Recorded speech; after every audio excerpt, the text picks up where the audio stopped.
Gennady Golovkin versus Ryoto Murata. Should this fight be rescheduled? Now, on the surface, I guess this looks like a pretty exciting fight. You've got Ryoto Murata from the Olympics and Gennady Golovkin, legendary middleweight. And Ryoto Murata's a pretty big guy, but on the surface, this fight looks much more exciting than I think it is, as Ryoto Murata has very, very few combat sequences that he can use to get on the line with someone like Gennady Golovkin, who has an excellent, excellent defense for the jab. Now, one thing I want you to notice is Ryoto Murata's propensity to step while controlling with the lead hand, either with the jab in the last sequence or in this sequence with the hook into a right hand. If you're always stepping from the back foot, it means you're going to be very susceptible to an attack over the top, and Gennady Golovkin is also very good at countering the right hand. Now, in this final sequence, we have Ryoto Murata again, penduluming forward here to get some momentum, controlling the space, and then throwing a left hand, or into a right hand. Then, once he's on the line with his opponent, kind of free to throw a combination.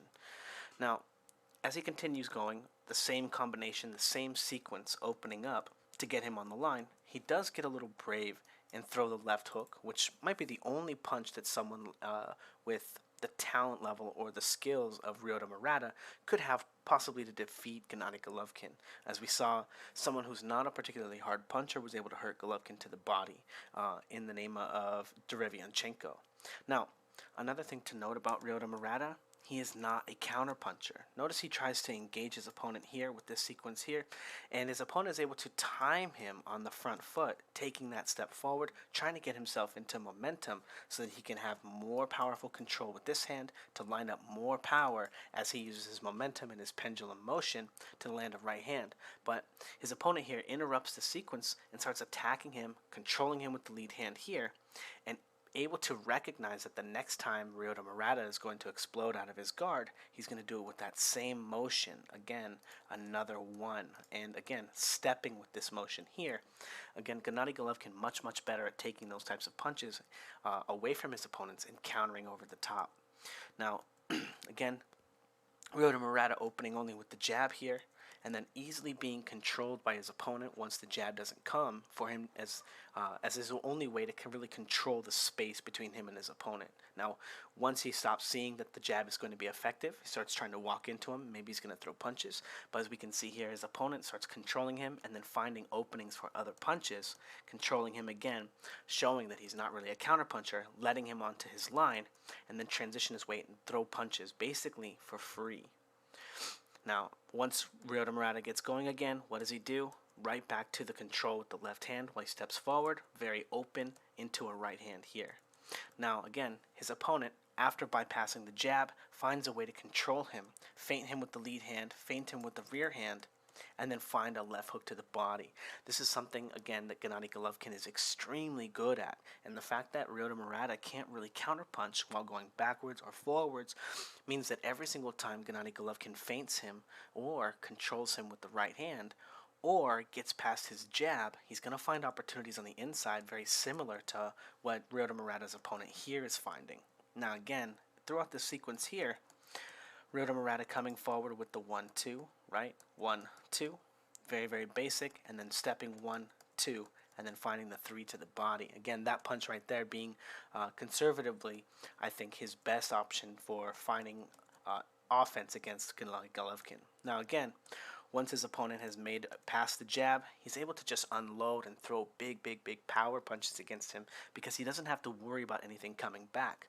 Again, with Ryoto Murata constantly needing to be jumping forward and putting himself into pendulum, it finds him very easy to control him, even just by bumping into him and pushing him with his weight and with his forearm. Now, Gennady Golovkin is an excellent fighter and very, very good at taking away the jab. As we see here in this sequence, what happens with Derevianchenko, who has a much, much more schooled and educated jab, he immediately starts getting on the line with him here and trying to catch that jab so that he can open up space on the line to cross Derevianchenko's line and find himself in a position in which he can be here and start finding offense, because now once from this position, they both have an equal opportunity for defense and offense if they both understand the position that they're in. But this is where Gennady Golovkin excels, because on average, he generally has much, much more power and is much more able to hurt his opponents on the inside than they are to hurt him, meaning that when he's this close, he has a huge advantage against his opponents. Again, very, very good in the scramble, and very, very good when on the inside. Very explosive, and a lot of times people are not able to keep up with Gennady Golovkin and his movement on the inside. Now, Steve Rolls here, trying a very similar tactic, controlling with the jab, and I just want to point out that Steve Rolls much, much better with his jab than Ryoto Murata is, much more educated, even though this guy is much less well known than Ryoto Murata. Gennady Golovkin is easily getting around his jab, crossing the line, and finding opportunities to set up big punches, and also stopping Rolls from feeling comfortable using his jab to control the space between them. As we see there, he has to fold up and give this engagement away to Golovkin. Even though Golovkin doesn't find any punches, we can see that he's open here, and we're going to see what he does with that in a second, but he forces Rolls into a position in which he has to sacrifice the engagement or any opportunities to score to kind of try to tie him up to find some space, not willing to throw his jab. Now, pressuring, Gennady Golovkin using his head movement to cross the line, coming forward, and timing Rolls as he shoots his jab and shooting him with the jab there, getting around the next jab here, and then again using his head movement to get around Steve Rolls' only ability to control the space between him and his opponent, not really feinting very well or probing very well, but trying to use the jab to punch. Now, again, very similar. Rolls gets control of Golovkin after missing with the jab, trying to smother him and spoil the engagement, I like to call it. But Gennady Golovkin finds a way to get his hand free and winds up landing an excellent left hook on the inside. Now, again, I think that Gennady Golovkin on the inside is going to be very, very, very effective. And it's not going to take him a lot of work to get Ryoto Murata into a position in which he can't really defend himself, let alone see big punches like that coming on the inside. Now, Golovkin coming forward and trying to find ways to open Steve Rolls up, get him to use that jab here as he looks to slip, and then move forward, and then slip, and then move forward, and then trying to draw that attack out. And notice Steve Rolls notices that he misses and tries to fold up and duck down and try not to get hit by the possible overhand right from Gennady Golovkin.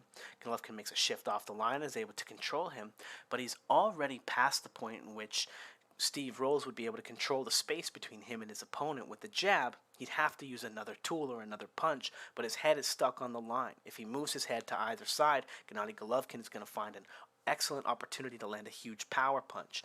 So he tries to take a step back, forcing Golovkin to come forward again, and allowing Golovkin to close the distance with big pendulum shots here and big power shots here, while he controls controls Steve Rolls, who's not in position to defend these punches on the inside. Not really the kind of fighter that understands where he is on what side of the line and how to use the line to offend or defend himself. Now, Golovkin getting all kinds of free punches once he gets past that zone in which Steve Rolls can control the space with his jab, because he has no ability to control the space with any other tool, allowing Golovkin again to lots of free punches. Again, Golovkin very, very excellent defense from the jab, and here we can see again after that engagement coming forward, immediately mindful of the jab and trying to time and take away Steve Rolls' ability to control the space with the lead hand. Again, very difficult to nail him down, and even more difficult to let him follow-up punches. And then we have Steve Rolls again, trying to control the space with the jab here, and Gennady Golovkin gets perfect control of it, sees the shot coming, is able to anticipate that Steve Rolls is coming in, and counter him with the left hand right on the cheek right there. Even though Golovkin gets tapped right there, I believe Golovkin lands the better punch, but showing how much more dominance he has over the position than Steve Rolls, who again is not only a better fighter on average than Ryoto Murata, but a much better athlete, much faster, much less predictable. And Golovkin making a fool out of his jab. No offense, Steve Rolls, but he's just dominating it right now.